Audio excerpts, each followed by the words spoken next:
Ever pondered why some individuals naturally gravitate towards leadership while others are content in the shadows? It's an intriguing question, isn't it? And the answer lies in the fascinating world of biology. You see, we humans, much like our animal counterparts, are wired for both dominance and submission. Nestled within our complex brains are neural circuits that govern these behaviors. These circuits are linked straight to our pleasure centers, making us feel good when we engage in either dominant or submissive activities. So whether you're a natural-born leader or a team player, it's your brain's pleasure circuitry that's having a field day. Now let's talk hormones. If the brain is the command center, hormones are the soldiers carrying out the orders. Testosterone, often associated with aggression and dominance, plays a key role. Higher levels of this hormone can lead to more assertive and dominant behaviors.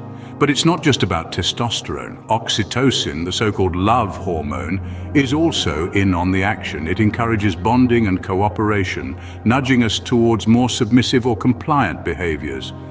But here's the clincher. We all have the capacity for both dominance and submission. Yes, even the most assertive leader has a submissive side, and the most cooperative follower can take charge when needed. It's a beautiful balancing act played out in the theater of our biology. But wait, before you start blaming your bossiness or compliance on your hormones, it's crucial to remember that biology isn't destiny.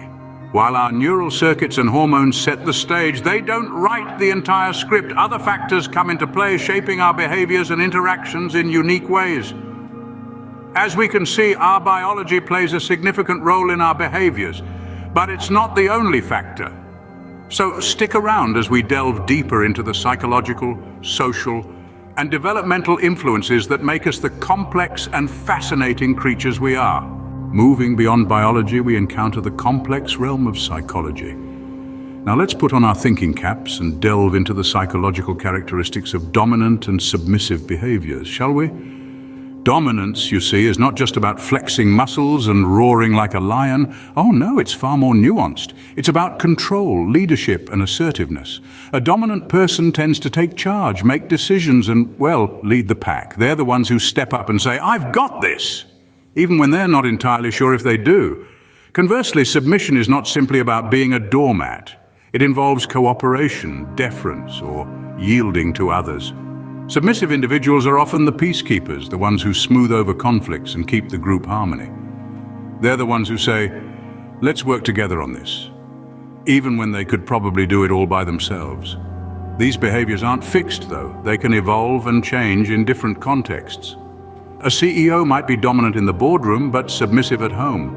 A school teacher might be submissive in the staff room, but dominant in the classroom. Human psychology is a dynamic and ever-changing field, and understanding these behaviors helps us navigate our interactions better. After all, we're all a little bit dominant and a little bit submissive, depending on the situation. The mind is indeed a fascinating place, isn't it? Our behaviors do not exist in a vacuum. They are shaped by our environment and experiences. Picture this. Growing up, you were always the one selected to lead group projects at school. Your classmates saw you as an assertive figure, capable of making decisions and taking charge. Now, as an adult, you find yourself naturally gravitating towards leadership roles. That's no coincidence. Your childhood experiences have subtly shaped your dominant tendencies. On the other hand, if you are often encouraged to be cooperative and considerate of others' ideas, you might find yourself more inclined to adopt submissive behaviors. Now, let's add another layer to this.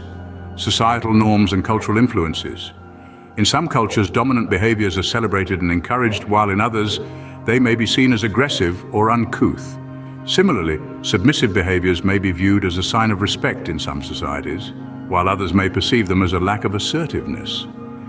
These societal and cultural influences can significantly shape our dominant or submissive tendencies. They can also impact our relationships and social dynamics. For instance, a person with dominant behaviors may excel in a competitive work environment, while someone with submissive tendencies might thrive in a cooperative setting. Our upbringing and environment, it seems, leave an indelible mark on our behaviors. So the next time you find yourself taking charge or stepping back, remember, there's a whole world of social and developmental factors at play. Past experiences, particularly traumatic ones, can significantly influence our behaviors. A powerful statement indeed, and one that holds a great deal of truth when it comes to understanding the complex dynamics of dominance and submission. Now let's consider the world of BDSM activities. For some, the mention of BDSM might conjure up images from a certain shady novel, but the reality is far more nuanced. BDSM, an acronym for bondage, discipline, dominance, submission, sadism, and masochism, is a spectrum of consensual sexual behaviors that many people find enjoyable. But why? Well, there's a growing body of research suggesting a link between past traumatic experiences and a preference for BDSM activities. Some individuals may use these activities as a way to regain control and cope with their past. It's a bit like rewiring the brain, turning a negative experience into a positive one. Now that's quite a spin on things, isn't it? But remember, this is not the case for everyone engaged in BDSM. People are as diverse as a box of chocolates. You never know what you're going to get. Some folks simply enjoy these activities for their own sake, with no traumatic past playing puppeteer. Now, what about those who find themselves struggling with extreme dominant or submissive behaviors? Fear not, for there are strategies to help. Therapy, for instance, can provide a safe space to explore these behaviors and their roots. Mindfulness practices, too, can help individuals to stay grounded and present, preventing them from getting lost in potentially harmful patterns. And let's not forget the power of setting boundaries. Whether you're the CEO of a multinational corporation or a stay-at-home parent, clear boundaries are essential. They help to create a mutual understanding, a sort of behavioral blueprint, if you will, that can guide our interactions with others. Regardless of our dominant or submissive tendencies, it's crucial to remember the importance of consent, safety, and balance in all our interactions. So whether you're a lion or a lamb, remember, it's all about finding that harmonious middle ground. Dominance and submission are more than just behaviors. They're a window into the human psyche. For more information on this topic, go to Immersion Concepts blog and discover how they shape our lives.